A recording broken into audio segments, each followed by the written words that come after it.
zenu watu wangu. Okay, leo nimekuja hapa. Nataka kuna wale wenye hawanijui kwa majina yangu kamili. Mimi najulikana kama Patience Neema Kahindi. Mimi ni mzaliwa wa kule Malindi, Kenya. Sasa niko hapa kuwasimulia kisa changu cha kilichonifanya nikatoka Kenya mpaka nikaenda Saudia, na nikatoka Saudia mpaka venye nilifika Europe. Jamani, nataka niwaelezee kwa ufupi, yani lifestyle yangu kiasi. Ila kwa hayo yote, before tufanye hayo yote jamani, kama wewe ni mgeni kwa hii YouTube channel, subscribe. Mimi hiyo nyimbo ya subscribe sitaacha kuiimba, kwa sababu msifikiri nafanya mchezo. Mimi nafanya vitu zenye ni I'm willing to do that. So please, nakuomba na waomba watu wangu, mimi najua mimi ni mtu wa watu. Sasa watu wangu, msiniangushe. Kama wewe ni mgeni ama kama wewe ni mtu wangu usha subscribe, niletee hata rafiki zako, mnisupport jamani. Sasa leo nilikuwa nimeamua kuambia my real name. Nimewaambia mimi ni mzaliwa wa Malindi, majina yangu ni kama hivyo nilivyowaambia, ni Mgiriama jamani, Mgiriama piwa kote, sikwambie mimi ni Mgiriama jamani, mzaliwa wa Malindi. Sasa ngoja niwaambie, kuna hii life yenye watu wanapitia Saudia. Kuna hii life yenye wanapitia Saudia, lakini mimi nitaongelea kimimi. Siwezi kuongelea ya mtu kwa sababu mtu maybe ni stories zenye nazisikia, lakini nataka kuongea yenye niliona mimi, yenye nilipitia mimi. Umeona? Before niende Saudia kulikuwa kuna hizi stories za kuuliwa watu sana Kenya, lakini sasa unajua jamani, watu wana hizi rumors, kupitisha rumors tayari zao. Kuna wengine wataogopa like me. Before nilikuwa ninaogopa. Before niende Saudia nilikuwa ninaogopa. But life ikikupiga maze, unaenda bila hata kuambiwa. Hiyo ndio ili happen kwangu. Life ilikuwa ngumu. Siwezi kudanganya, kiukweli life ilikuwa ngumu. And before ni decide kuenda Saudia, ni kwa sababu nilikuwa nimehustle sana. Nimehustle ile kuhustle kweli. Sasa ndo nikaamua nifanye nini? Niende Saudia. Acha ikae. Unauliwa watu, hakuliwi watu, naenda kujaribu bahati yangu. Jamani, kama umehesabiwa kukufa, kifo cha kuuliwa, iwe Kenya, iwe wapi, mahali popote pale, kama umeshahesabiwa wewe kwamba kifo chako kitapitia kwa mikono ya mtu, hiyo nayo huwezi epukana. So hii mimi nilijitahidi na nikajipa moyo na nikasema nitaenda zangu Saudia. Kama nilihesabiwa kwenda kuwa wa Saudia, basi acha niende niuawe. Let me tell you from the first day yenye nilisafiri. Umeelewa sasa? Kutoka siku ya kwanza kabisa mimi sasa ndo nimeamua kusafiri. Hiyo siku nilisafiri vizuri, nashukuru, nikafika, na nilipofika mwenyeji wangu akaja akanichukua kwenda nyumbani kwake. Mapicha nilianza kuona tu immediately nimefika kwa hiyo nyumba. Hiyo nyumba tayari nimeingia hapo, hakukuwa na mtu mwingine mbali na huyo mbaba. Manake huyo baba wa hiyo nyumba ndio alikuja akanichukua. Alafu jumba lote imagine ni mimi na yeye tu.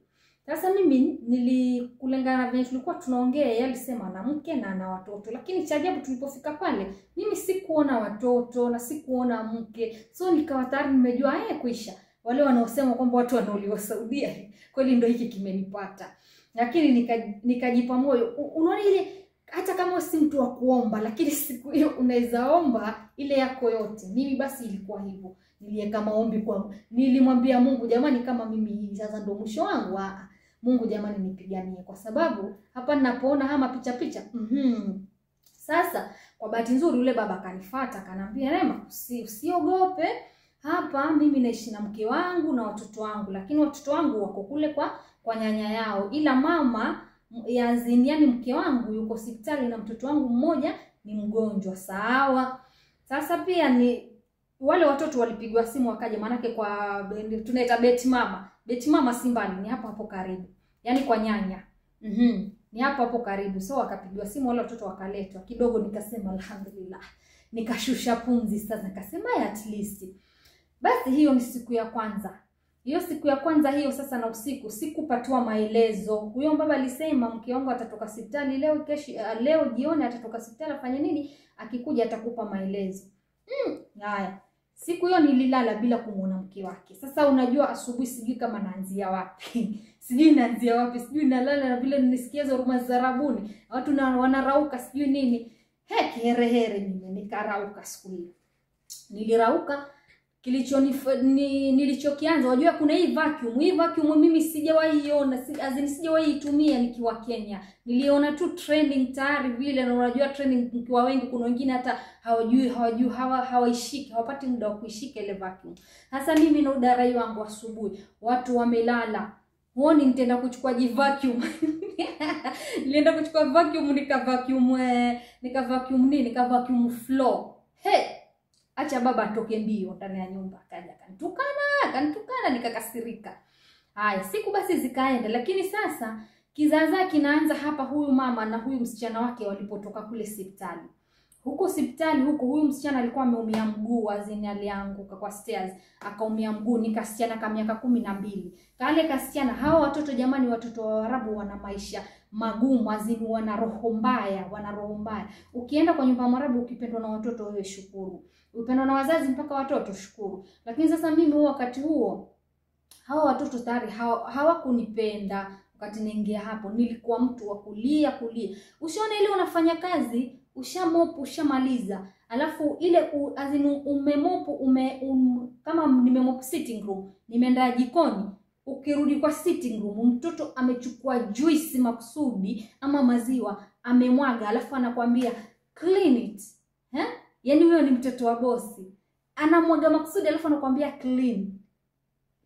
Kisha hapo umesema haya, umepiga moyo konde, ngoja ni clean. Ukiclean, ukisema umeenda, ukirudi amefanya na mengine. Nilikuwa mtu wa kulia, maana ilikuwa ni vituko. Kuanzia asubuhi unakuwa mtu wa kuclean mpaka jioni. Na wazazi hawasemi kitu, imagine. Nilivumilia miezi ikasonga. Hivyo na mateso hayo, lakini pia nashukuru nilikuwa kuna mahali mambo na kukula, mambo na chakula nakula vizuri, mambo kwa kulala kama mnavyojua wengi huwa tunalala nika store chini na ka blanketi, ni blanketi make si mattress, blanketi, unatandika blanketi unalala. Lakini hivyo mimi nilikuwa nasema bora kukuche. Kwa sababu si sawa na hiyo life yenyewe niko nao Kenya. Though hapa nateseka, lakini sasa pia Kenya sasa inabidi unavumilia, unaendelea hivyo. Sasa miezi imesonga, kikaanza sasa kizaazaa cha huyu mbaba. Ukumbuke yule madamu wangu ni mwalimu. Hawa watoto wanaenda skuli. Yule mbaba ni askari, lakini unaona ile kazi yao ya askari, sijui ni askari wa wapi wale. Anaweza kuja hapo nyumbani karibu wiki moja akae, haendi kazini, mara afanye kuondoka aende huko kama wiki 2-3 arudi. Sasa wakati kama yuko nyumbani nilikuwa ninakipata sana. Kwa sababu ujue asubuhi wale watoto wakienda skuli, mama akienda yule mama madam mwalimu akienda na yeye skuli, anabaki mbaba ndani ya nyumba. Siku ya kwanza alikuja akanigongea tititi kwenye nyumba yangu. Ilikuwa saa 12 na mimi niliambiwa iko hiyo nyumba na mkasa 2. Ilikuwa saa 12. Anajua kabisa nyumba haina mtu, akaja akanigongea. Akanambia Neema, tendoka nipikie kahawa. Sawa. Nilienda kapika, akanambia kwamba hiyo kahawa mimi leo nakunywa wapi? Nakunywa kwa room yangu. Nikasema mimi sawa. Basi mimi nikapika kahawa, nikaenda nikabeba mwenyewe na kitray huyo mpaka kwa room yake. Fika hapo mimi nikagonga, nikaenda. Akanambia ingia. Sasa kitendo cha kuingia, cha kuinama hivi kuweka tray, mbaba sasa alinirukia, hana hata nguo. Alinirukia, nilishtuka hiyo siku. Nikasema sasa ni nini hiki? Mitihani sasa imeanza. Na yule mbaba sijui kadoi anakuambia mimi kidogo tu, nataka kidogo tu. Nikamwambia tafadhali, mimi hapa sikuletwa na hayo mambo hayo. Na ukitaka kuendelea hivyo basi mimi utanregesha wapi? Utanregesha ofisini. Nilimtishia hivyo yani. Sasa yeye kidogo nilipomwambia kwamba mimi utaniregesha, nilimuona kidogo anakuwa na uoga. Umeona? Akaacha hiyo siku ya kwanza. Siku ya pili sasa, kwa mara ya pili akafanya nini? Akaja akanivamia wapi? Jikoni. Amenivamia jikoni, hakuna mtu. Jikoni ile umfanya kuonekana mtu amekushika. Alafu ndo ameanza sasa kupeleka mikono kwa sehemu ambazo sasa si vizuri. Unaona? Mimi nilingangana pale mpaka nikatoka. Nilipotoka nikakimbia mbio mpaka nikafika kwenye geti. Unajua ile nyumba lina mtu, alafu ile geti sasa limefungwa. Sina kifunguo. Nilipofika kwa geti nikienda kaganda hapo kwa geti. Ule mzee akatoka kule akanifuata paka pale. Nenda ingia ndani. Nikamwambia mimi siingii. Leo utandagesha ofisini. Umeona? Utandagesha ofisini ama nitaka hapa mpaka mke wako afanye nini? Arudi. Akanibembeleza hapo, akanibembeleza, nikasema sawa. Nikarudi ndani. Sasa siku nyingine akanifuata na heshima. Neema mimi sijui ni hivi na hivi mke wangu jua na nini kwa hivyo mimi nafanya nini nitakulipa. Kulipo kwenyewe nini? Kulipo kwenyewe atakupigia hesabu ati nitakupa shilingi 20 ama nitakupa shilingi yani hana yasema 50 ama 100. Yenyewe sijui ni elfu vingapi sijui ni. Akwambia atakupatia shilingi 20. Nikamwambia baba siwezi hata unipe 1000 mimi siwezi kufanya hicho kitendo. Basi ati akajifanya amejirudi ati ni shetani huyo na sijui astaghfirullah akamwambia astaghfirullah hizo. Ni sawa kama ni shetani ni sawa. Ngoja usiku ufike. Mbaba huyo alikuwa anatafutia kesi, nimepanda kitanda mwenyewe nimelala, nimechoka. Si unajua ukitoka kufanya kazi ile kuchoka ile umepanda kitanda mwenyewe maskini. Umelala. Si kitanda kile mara ni pale chini kitanda. Ni pale chini sasa mwenyewe imelala. Ni ule mlango. Alafu sasa Waarabu hawakupatiki. Unaona wakikupatia room, hawakupatiki kifunguo. Sijui ni kwa nini. Sijui ni kwa nini huo ile room huwa haina kifunguo. Siku hiyo si mbaba atakuja kufungua. Naangalia mida hivi ilikuwa saa 8 hivi za usiku. Huyu ametoka kwa room ya mke wake, ametoka huko sijui na kitawe labda alikuwa amejifunga nini ule mrobo ule mdude gani. Akaja mpaka kwa room yangu. Afika hapo mimi nafanya kusikia mtu amefungua mlango, nikapigia chabu ni mzee yule. Nikasema yule mzee jamani leo atanitambua kwa sababu saa hii ni usiku na ametoka kwa room ya mkewe. Je, mkewe huko akiamka itakuwaje? Mimi nikamtaimisha maana yake niliamua liwe liwalo. Nikamtaimisha afadhali kama ukipigwa ama ukifukuzwa kazi lakini nifukuzwe na ukweli jamani. Kuliko nije nifumaniwe kitu ambacho sikukifanya na siku ni alafu ndo iwe mbaya kwangu. Nikasema huyu leo sasa tutamalizana. Nikamtaimisha. Akaja yule mbaba mpaka alipofika pale kwenye nimelala. Ili anataka nikamsukumilia huko na teke. Sasa ile nimemsukuma huko na nilimsukuma na mguu. Nilipomsukuma na mguu akaenda na vile kibonge na litumbo lake. Alipoanguka tu nikakimbia chooni, nikaenda nikajifungia. Nikakaa chooni. Nilikaa huko karibu lisali moja na nafanya kusikizia. Nikasikizia nikaona hakuongea mtu ama hakutembei mtu. Maana alikuja akagonga pale Neema nikamwambia nikanyamaza hivyo sikusema kitu. Niliposikia kwamba hagongi tena mimi nikaamua nikajua amefanya nini, ameenda. Basi nikatoka nikaja, nilipoingia humo nikachukua mikolokolo nikasima nikaekelea, nikaegesha mlango, nikachukua limeza nikasukuma, niliufunga na vitu vingi huo mlango. Siku hiyo atange kuja kusukuma tena hivi, nadhani vile vitu vingine angukia. Lakini alhamdulillah hakurudi tena yule mzee. Nililala vizuri mpaka nikaamka. Asubuhi kulipokucha mke wake hayuko, watoto hawako, ananiomba msamaha. Nikamwambia kabisa mimi hiyo tabia sipendi. Lakini yule mzee nadhani alikuwa ni kidogo anakauelewa, si yule mwenye ana roho mbaya ile ya kuwa eti kama sijui nitakufanya nini, kama sijui nitakufanya nini. Kidogo yule mzee sasa ikawa mimi ni mwendo wa kulala na kuwekelea vitu kwa mlango. Ilikuwa ni kulala na kuwekea vitu kwa mlango. Jamani, nilipitia mpaka namaliza contract hivyo, lakini nashukuru yule mzee hakufanikiwa. Hakufanikiwa mpaka nikamaliza contract yangu, nikaondoka zangu salama kabisa, nikaenda Kenya. Wakati ananipigia simu tena, manake alinipigia simu, akanipigia simu, manake alikuja mpaka wale watoto wake wakaanza kunipenda. Tulikuwa tuko marafiki, tulikuwa tuelewana sana. Mpaka kuna msichana mwingine hapo, akasiana kingine, ikaja hizi dakika za mwisho hizi, alikuwa halali kwa room yake. Tunakuja kulala sote pale chini. Ikawa afueni kwangu at least. So tulipendana wale watoto mwisho. Kwa sababu siku give up jamani. Nilikuwa nikiweka maombi sana. Mwanzo nilikuwa ninaomba sana. Mimi nilipokuwa nilikuwa ni muombaji mzuri sana. Sasa nilipomaliza contract yangu nikaenda zangu Kenya mimi. Nilipofika Kenya muda umeisha, wakanipigia. Walinipigia sana. Hata nyanya yao pia walikuwa wakinipigia kwa sababu yule mama naye alikuwa ananipenda mashallah.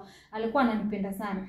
So nikawaambia mimi nitarudi hivyo, nitarudi kila siku naambia nitarudi mpaka ikafanya nini? Ikaruka hivyo. Umeona? Sasa mnaona kwenye maisha wakati mwingi kwenye maisha usi give up. Unaona kwenye maisha uwe mwenyewe tayari ukikufa moyo kwenye maisha, ujue ndo mwanzo wa masikini. Maisha ni kupambana. Maisha sio kukua nini. Maana mimi wakati nasafiri huko nilikuwa sop, mimi nilikuwa sijui kufanya chochote. Mpaka watu nyumbani walikuwa wanasema wewe usiende, maana wewe ndio utaenda kuingizwa kwenye friji asubuhi yenyewe kwa sababu hujui kufanya chochote. Lakini sasa mimi mwenyewe nilikuwa nimeamua na nikasema nikienda kule nitafanya bidii hata kama sijui kufanya kazi, lakini nitafanya hivyo bidii mpaka niweze kufanya hizo kazi. Ni lazima nikomae kwa sababu nataka maisha mazuri. So ukitaka maisha mazuri lazima upambane. Ukitaka maisha mazuri lazima ujitolee maisha yako kabisa yote. Ndo sasa ndugu zangu, kuna wengine wanataka kusafiri lakini sasa huwa wanauo uoga. Ukienda kule wewe weka Mungu mbele kila kitu. Na hapa sasa nitakuja kuwapatia video, nataka kuja kuwaletea video yangu yenye how I met my husband. Huyu Mtaliani. Nitakuja kuwapatia hiyo story. Nitawapostia hapo video muone. Msinini jamani, msichelewe kusubscribe ili mpate vitu vizuri. Maanake bado ninakuja na historia. Nitakuja na historia nzuri sana. Kwa hivyo ningeomba subscribe jamani, share, comment please. Kama we ni mgeni hapo, na kukaribisha sana, na wale wenye walishani support jamani, asanteni, Mungu awabariki. Mimi nawapenda nyote watu wangu. Bye bye.